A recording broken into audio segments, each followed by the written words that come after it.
Så er vi klar igen, Ken. Og nu med merchandise. Hvad siger du, Ken? Hvad er det, der skal ske? Der skal ske det, at vi skal have fælge på fra en VGA mover, så vi kan få skivebremser på bag jer. Ja. Jamen, hvorfor sætter du ikke bare en Arox-fæld på? Fordi en Arox-fælge, det er en 13 tom. Og vi vil og hvad så? Vi vil have 12 tommer fælge på. Fordi hvorfor det? Kasper holder op med at stå og snakke som en, der kommer fra Randers af. Vi skal have 12 tommer fælge på, fordi at det er ikke til at få nogle ordentlige racerdæk i 13 tommer. Men nu kræver det lige, at Kasper kører op til smeden og henter det nav, som der ligger oppe. Okay, jeg filmer. Jeg kører med dig. Hent de bilerne. Er du klar, eller hvad? Ja, mega godt. Jeg venter bare kun på dig. Nå, så bliver det jo spændende at se, hvor langt vores smed han er kommet med tingene. Ja, det er jo en god idé. Vi kan lige prøve at tage pis på ham og sige, at det er forgaflen, vi kommer for hende. Ja. Kasper, man burde have sådan en bil her selv, hva'? Sådan en lokatorbil. Altså sådan lidt ligesom du allerede har. Ja, Jesper, han siger også, at han vil køre en gang. Stop med at opføre sig, som man ejer det hele. Ja. Jeg er faktisk lidt irriterende, når han gør det.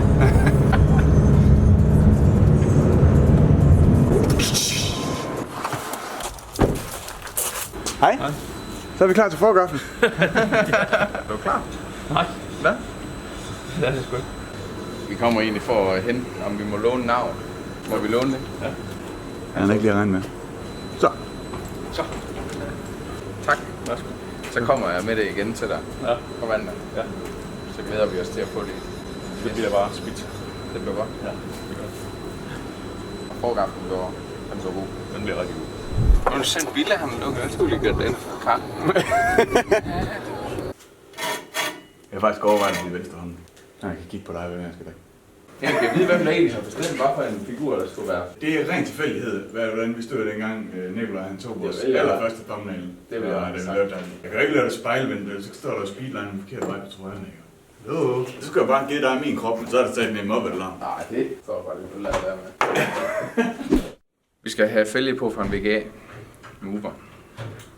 Det her det er det nav, der sidder på moveren normalt, og det passer ikke i stråleren af Axel Tykkelsen på en jogger. Så vi har taget et nav fra Arox. Det passer i hulleren, hvor det skal spændes i fælden. Og stråleren passer selvfølgelig, fordi det er lang mineral i akslen, der sidder på sådan en. Grunden til, at vi skal have de fælge på, det er, så vi kan lave den om til skivebremser bagi, uden at skifte blokken om fra en anden maskine.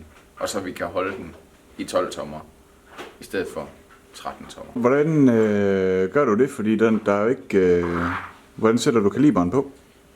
Den blok her. Det er det næste. Det er det, vi skal lave i dag blandt andet. Så laver Voka simpelthen sådan et beslag her. Man kan købe.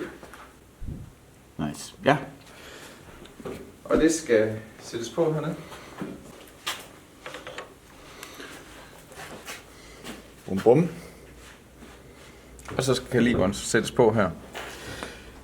Nu skal vi så bare lige have fundet ud af at få boret nogle huller igennem den originale motorblok. Mm. Kan du ikke lige prøve at vise det der den sådan glider ind over? Det synes jeg simpelthen det er så pissefedt. Så er der lavet en udfræsning her, og så kører den lige ind over det hak her, hvor bremsearmen normalt går ind. Jeg er ikke lige helt sikker på, at vi kan se. Den her lille bandit her rundt. Der er den samme indfræsning i den spacer her. Eller, hvad hedder det? Beslag. Nok nærmere. Og så kan den sidde der. Det er klasse. Så det er lidt det, vi har tænkt, vi skal... Jo, vi kan lige forklare, hvorfor den her var oppe i smeden. Sådan som det er lavet på en mover, der er navet bredere. Så for at vi kan få fælden til at sidde i midten til sidst. Lige nu der centrerer den ikke i midten af maskinen. Nej, det er faktisk ret tydeligt se her. Ja, der skal laves en spacer på jeg mener det er jo 12 mm, vi har regnet ud, så den skal være. Ja. Så det var derfor, han havde navet op ved ham. Han havde den Arox nav der. Mm. Ja, og han er ikke nået at lave det. Nu er vi nødt til at hente det nav her, så vi kan sætte en bremsskive på. Og vi kan se, at kaliberen passer ordentligt på, når vi får sat beslag på. Yes. Så jeg tænker, hvis du finder en kaliber. Det skal jeg nok. Hvis jeg lige må stoppe dig. Ja. Nu var vi jo deroppe, så snakkede vi noget om noget forgaffel. Kan du løfte sløret en lille bitte, bare lidt? Vi snakkede en lille smule om, i det første afsnit, du skulle finde på noget med en forgaffel. Og det er lidt et problem, fordi der laves ikke nogen forgaffel, sådan jeg gør. Så enten så skulle vi gøre ligesom næsten alle andre, bare formale de originale forgaffelben, og det er med en tamt. Lorteløsning. Ja. Så det vi har gjort, det er, at vi har købt en sindssygt dyr forgaffel. Altså nærmest den dyreste. Nærmest den dyreste Ja, vi kan nærmest ikke finde nogen, der er dyrere lige i vores... Så den har vi købt, og så har vi sendt den op til smeden, og så får vi lige ham til at skære den i stykker, og så sætte et andet kronrør i. Så... Jamen, han tager vel forgaffel, altså kronrøret fra den originale og sætter og broen. Jeg tænker lige, hvad han gør, vi har besluttet, hvordan vi laver det, men jeg tænker, det viser vi lige ordentligt, når vi får gaflen tilbage. Ja, perfekt. Det der er i, det er, den er ved smeden. Og det bliver for sygt. Ja, han er ved at ødelægge den, og den bliver for vild den gang. Godt. Prøv lige at søge lige, hvor skal lige gå frem. Ja, det er yes. Jeg er sgu da i gang, mand. Slap dig lige af. Rød på lær, sort. På lær. Hush! Det er to med det samme. Skal vi lave en foran? Ja. Dem henter jeg lige. Og der er ikke lige en gaffel. Here we go. Så er der kalipenter. Kalipenter, ja. Nå, Kenneth, nu er vi i gang med det der. Hvad laver du? Det her, det er en Storm P, altså. Kæft, det er dårligt på det. Jamen, det er jo det, der er lige præcis et problem. Det er jo et monsterprodukt. Produktet fejler ikke noget, Kenneth. Jamen, produktet er fint, men vi skal lige have skåret noget, eller slæve noget af det her væk her i blokken, for at vi kan komme til at lære. Udviklingen stoppede lidt, da de kom til vejledningen. Så var det ligesom om... Altså, man kunne da godt have drømt om et eller andet... En skabelon eller noget. Ja. Det du har gjort, det er jo draget nytte af, at vi har muligheden for at lige hive en ekstra. Dybest set så er man egentlig nødt til at købe en ekstra for at gøre det, du gør. Ellers så skal man klippe en skabelon ud, som Kasper har gjort. Altså det der er hele pointen i det her, det er, at vi skal have 2 huller til at holde beslaget fast fra den anden side af. Og man kan ikke komme til at bore fra den anden side. Nej. Så man skal ligesom have lavet et eller andet for at mærke de huller op. Og vi skal lige have slævet det her væk. Der kommer til at sidde bold i fra den side her. Ud i beslaget. Så nu tænker jeg, at vi lige sliver det her væk. Så er vi klar. Og så har vi sat 2 beslag sammen. Og så tænker jeg, at vi kan komme til at nogenlunde se, hvor de 2 boldhuller de skal være. Ja. Fordi at de måske bliver lidt større, det sker der ikke så meget ved her. Fordi at beslaget er egentlig centreret rigtig fint omkring der, hvor den gamle bremsearm sidder. Ja, det er nu vist før med den recess, der er i. Ja. Nu prøver vi lige at... Vi vil selvfølgelig gerne prøve at lave hullerne så præcis som muligt. Så det, derfor tager vi et andet beslag, i stedet for at klippe en skabelon. Når vi lige får dem bundet fra hinanden, så kan vi lige vise lidt nærmere med den skabelon der, hvordan man lige kan gøre det. Kort.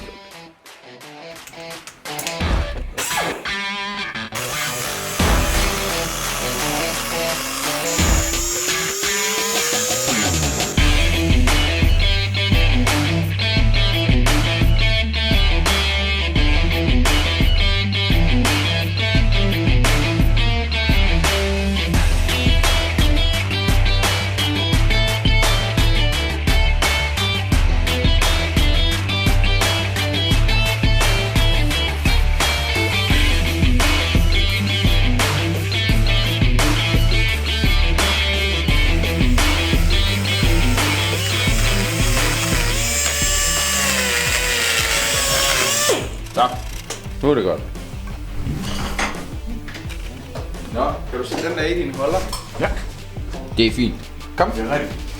Når du gør det her, skal du eddermame holde ved det stille, så det ikke giver sig. På vejen, ikke? Hvis du kan holde der, så kan jeg godt se, at det kan ikke lade sig gøre det her, jeg tænker. Fordi der er sgu ikke plads til det her. Bare sæt mindre bord. Ja, men der er ikke plads til boremaskinen nok. Men jeg kan selvfølgelig lave en kørende prik med bord. Og så... Never ending story, det her. Det er jo ikke så dumt, det der, hva'? Og hvad det koster et bord med andet i år, det er sgu nok. Så godt, Pelle.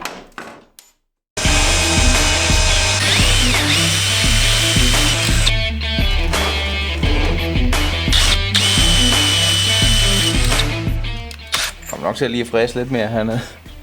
Det er jo lidt svært at se, hvor det lige skulle være.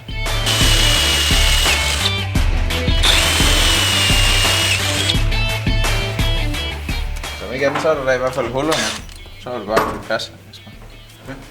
Skal jeg lige fræse, så vi har plads til den der bold. Og så er vi klar til at... Følger boldene med? Ja, de ligger i pakken.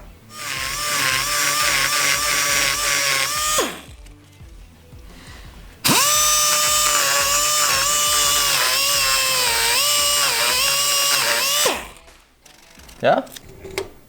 Kan vide, om det er... Kan vide, hvad planen lige er der. For nu synes jeg, at den trækker det.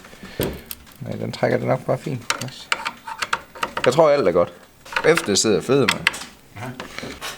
Det Kenneth han gjorde nu, det var jo at sætte 2 kaliber sammen, for ligesom at prøve at måle ud til, hvor hullerne de skulle bores. Og det var jo fint.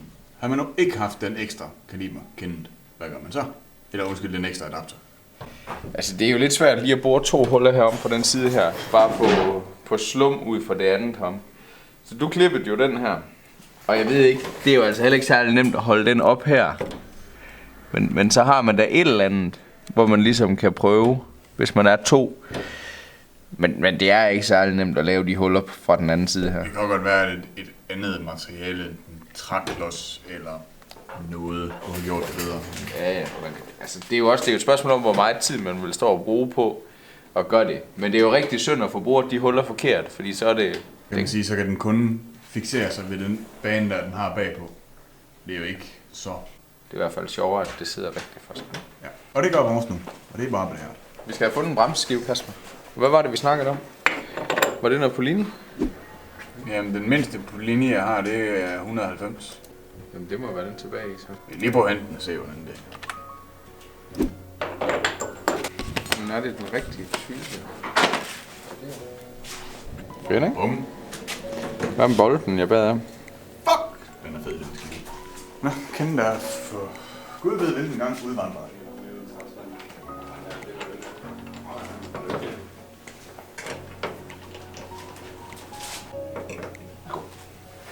Det gør han sådan en HLV-montør, der bare lige hjælper ind lidt i gangen. Ja, det gør ikke noget. Men jeg tror, man skal have noget af det der af. Ja, det skal man også. Det skal skæres væk, det der. Hvad for noget? Det her. Det er nødt til at skal fjernes. Der sidder sådan en der igennem. Der skal vi have sat noget andet længere inde igennem, eller hvad kan man sige, for at holde det hul lukket. Nå, der er gearing derinde. Ja, den sidder inde i gearingen, den der. Det var fordi, den skar jeg af, dengang vi lige skulle prøve at have nav på. Den ene del af bremsebakkerne har hængt fast deroppe, og så det her, det er jo den, der åbner. Men vi kan jo godt lige prøve at holde kaliberen på at se, om det passer. Slap nu af den her fedtskive. Puh. Det var da helt oppe på snorene der. Ej, den er kraftig. Det kan vi ikke regne med, før vi får det der skåret af. Nå ja, men det kommer til at kræve, at vi lige snitter det der væk. Men spørgsmålet er, om vi skal skille den gearing der ad med det samme. Pille den der ud. Og så bare lige sætte gearaksen løs i. Inden vi lige pludselig har vi blokken pillet af og så alt muligt, og så glemmer vi det.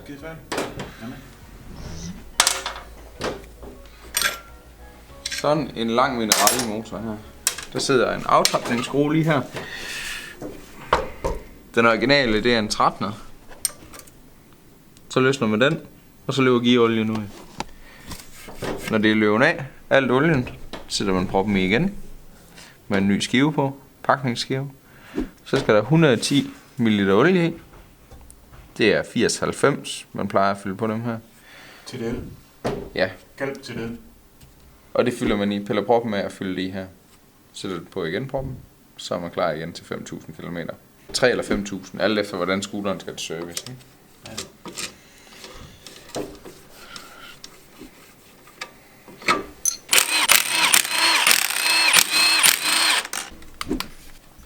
Præcis det. Okay, du har ikke taget mulighed til at vente på, at det render ud igennem bundproppen. Så er det der af alligevel. Men kender, så bliver blokken der fuld af gearolie, mand. Ja. Så får det noget. Og sådan en minerali gearing her. Der ligger 2 skiver i den. Og der kan man jo ikke bare tage 2 nye skiver over for boldreolen. Der er 1 millimeter i tykkelsen begge to. Der er 2 forskellige skiver. Kasper han linker lige op til dem nede i filmen, hvis det er. Der er rigtig mange, når man skiller dem ad, når der er nogle perlegrusmekanikere, der har været i gang. Så dem her, de bare røgnet over højre skulder. Den tyk, den ligger helt ud mod geardækselet. Og så er der en, der sådan er lidt fjederagtig. Jeg ved ikke, kan man se det på filmen? Jamen det er rigtig nok, den er en lille smule konisk, ja. Jeg skal sige, den er sådan, den bukker lidt. Der skal den lille spids ende vende ind mod gearhjulen. Så man kan Så sige... den ligesom skubber den lidt fra dækset. Ja, man kan sige, så skiven den ligger sådan her ind mod geartandhjulet. Den ligger sådan. Ja. Og så har du den store tyk flade herude.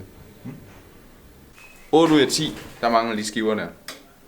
De ligger der ikke for sjov. Det er faktisk lidt mærkeligt med sådan nogle ting. At man ikke ligger dem i for sjov. Underligt. Ja, det er mærkeligt. Der er nogen, der har siddet og tænkt over, at de skal være der. Skal vi nu have et andet... Ja, det skal vi. Men hvilket geardæksel skal vi have på? Prolin? Jeg tror, vi skal have på linje på, ja. Nå, dårligt den pakke. Nej, der skal en ny linje. Er du klar? Ja, klar. Jeg må heller lige, hvad man siger, jeg er født klar. Ja, fordi det vil være løgn. Nå, Kasper, kom herom og film. Ja. Den her er selvfølgelig lavet med trommelbremser normalt. Og det var det, vi var inde på før med, at det har siddet der. Hvis det havde været født til at være skivebrems, så havde de her ikke været så høje. Eller der har slet ikke været noget, der har bare været sådan nogle som det her. Så det der er lidt af problemet nu, det er, at vores bremseskive den går på dem. Når akslen sidder i, så kan den ikke rigtig køre rundt. Så vi er nødt til at skære noget af det her af. Men den her, den er vi nødt til at pille ud først. Nå, stiften der. Ja. Hvad skal den bankes ud indenfra? Ja, man løsner den derinde, der sidder en møtrik. Ja. Og så piller man den ud, og så tænker jeg, at vi skal af, og så skal vi noget af den aksel af, og så sætter den i igen. Fordi vi kan jo ikke have hul ind i gearingen. Så skal vi i hvert fald købe en gearolie. Men så skal vi bare køre med fast gearolie tilførsel. Ja. Ja, enten det, eller mos bananer for at tage den træls lyd, når den har været varm. Ja, selvfølgelig. Det kan vi jo lige tage en vurdering af. Ja. Jeg tror som udgangspunkt, så er det sgu nok nemmest, at vi fjerner den der, og så sætter en prop i. Ja, eller bare sætter den i igen. Skal jeg af i længden, og så sætter den i igen, ikke? Jamen, det var det, jeg mener. Nå. Det var egentlig, jeg forsøgte at sige. Sådan en ordkløver Ej, det er det. holder direktøren noget med. Altså. Jeg har slet ingen begreb om, hvor det bliver det her. Nej. Der er sket nogle ting, han ikke ved noget om endnu. I det her projekt. Var der noget med den forgaffel der? Det finder han først ud af, når han kommer tilbage op på smeden. Nå, hvad gjorde du der? Det var fordi, jeg ville lige banke på den der. Og så plopper den ud her. Ej, det er sådan en fin en. Ja, altså den, hvor du Det er var... ikke den, der hedder reaktionsarm. Det er det nok, jo. Det var det engang, inden jeg skar den i stykker. Nej, men det er det ikke, for det der, det er bare akslen. Nå, reaktionsarm, nej, det er den der. Den her, Reaktionsarmen, det er den anden. den her, den har et andet navn inden på vores hjemmeside. Ja. Jeg prøver lige at se, om jeg kan finde den, så skal jeg nok lige link til. In other news, som vi har talt om tidligere. Vinterprojekt Cup. Get yours. Den ligger inde på Speedlines hjemmeside. Prisen er vi ikke lige helt sikre på, men det kan I se derinde.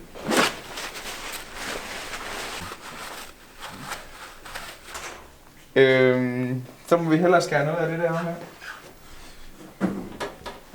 Hvad er det, du skal skære af? Altså, vi er stadigvæk nødt til at skære noget af det her væk. Nå, men er det ikke bare på med frasser hovedet og så afsted? Jeg tænker bare, at vi tager vingesliveren og sliver det lidt ned. Nå ja, selvfølgelig.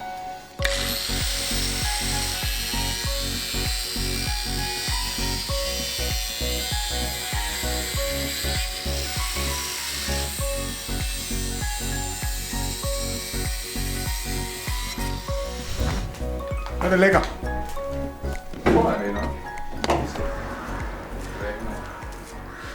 Så for delen, Gaber. Nu blev der plads, hva'? Vi glemte jo faktisk, vi skulle lige have haft den der vækker. Haffen igen. Det der stykke der. Hvorfor? Fordi ellers er der ikke plads til kaliberen. Kom langt nok ind. Så skal vi have en større skive på, sådan at vi kan bruge vores...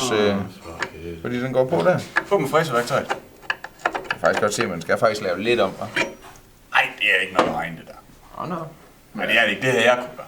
Jamen, nu vil du også have gjort det, nu når jeg har gjort det hele. Så vil du, at det kunne du sagt. Alt det, du kunne have gjort, det kunne jeg sagtens have gjort. Men det er jo det. Det er derfor, vi står her, Ken. Det er jo sådan, at vores venner, de nu også kan. Skal du sætte Jeg piller lige den der af. Det er alligevel lige frisk nok, det der. Jeg gider ikke ødelægge den.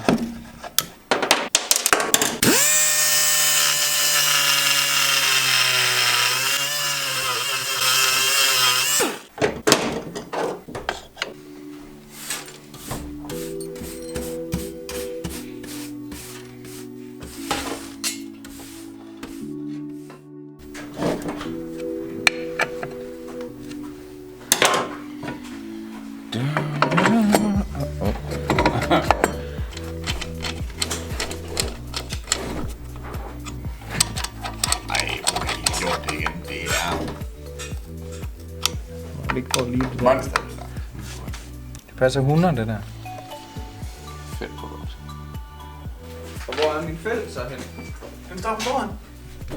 Jeg vil bare for lige, man kunne lige prøve at få et danse indtryk, for jeg må indrømme, at jeg ikke var så pjattet med de hjul der, men jeg faktisk begyndt at tænke, at det kan noget. Ja, fordi man kan sige, uden spaceren på, så kører den godt nok på. Vi kan selvfølgelig bare lige lægge nogle skiver imellem. Det er på. Gabber. Jeg lytter! Ja, du siger ingenting. Okay, det er fordi, du kan lave en perlegrus. Jeg skal bare lige have noget på, så vi lige kan sætte fælden løs på. Smeden han kommer med den anden til næste gang. Så får vi den rigtige. Okay, jeg synes det er fedt nok, Kasper. Nice. Men okay, hvis man så lige tænker over det. Det er godt, at vi har lavet nogle andre små ting ind imellem, men der går lige lidt tid med det. Men altså, der er jo meget udvikling, som vi går og finder ud af nu, som folk så rimelig nemt kan komme hen over. Ja. Jeg er alligevel lidt frækt den fælde der, fordi den stikker så meget ud fra kanten. Det bliver faktisk rigtig godt med den bremseskive der. Ja. Hvis man kan se, at det hopper en lille smule nu, fælden det håber vi, det kommer, når vi får sat vores rigtige spacer på. Ja, det gør det. Det er fordi, at vi bare har sat nogle skiver imellem, for at få fælden ud. Ja. Så det vil jo hoppe dans. Ja. Det fik vi vist, og vi fik lige vist, hvordan man skifter gearolie, hvis man vil. Næste gang, der skal prøve at blive monteret med forgaffel. Ej, for helvede. Yes, hvorfor? Nå. Kom så, Kasper. Ja, jeg kører. Du kører. Vi fik monteret det der fældeværk. Ja.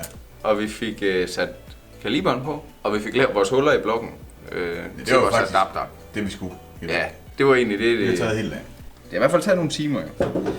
Det er første gang, og vi skulle lige finde ud af, og det er ikke noget ved at forhaste sig i sådan noget her. Man skal sørge for, at det bliver, som man selv ønsker det. Ja. What's cooking? Chef. Go.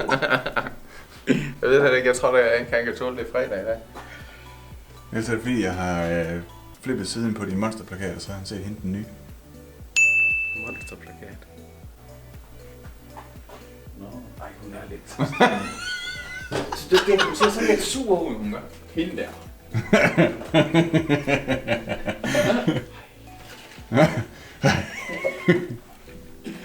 Hende har kæft, den har stået på hende længe.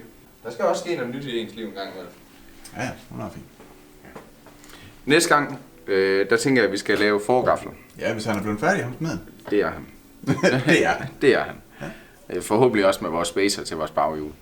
Så det tænker jeg. Vi skal have lavet den forgaffel, så vi kan komme i gang med at lave den køler, hvis vi skal have den bag forhjulet. Det er derfor, vi er nødt til lige at have det forgaffelværk på, for vi kan finde ud af, om den kan være der. Så hvis alt går rigtig godt, så er der forgaffel på, forhjul og fordæk, og begynder at kigge på det kølermontering. Eller nu hvad man lov for mig. Nu kan vi se, hvor lang tid det tog for os at lave det bremseværk. Jeg laver ingenting. Jeg siger bare, hvis det går godt. Ja, det er rigtigt. Jamen, er det ikke det, vi aftaler, at vi prøver at gøre? Indtil da, så kan I jo nå at gå ind og bestille jeres nye vinterprojekt kop med undertegnet og Kenny.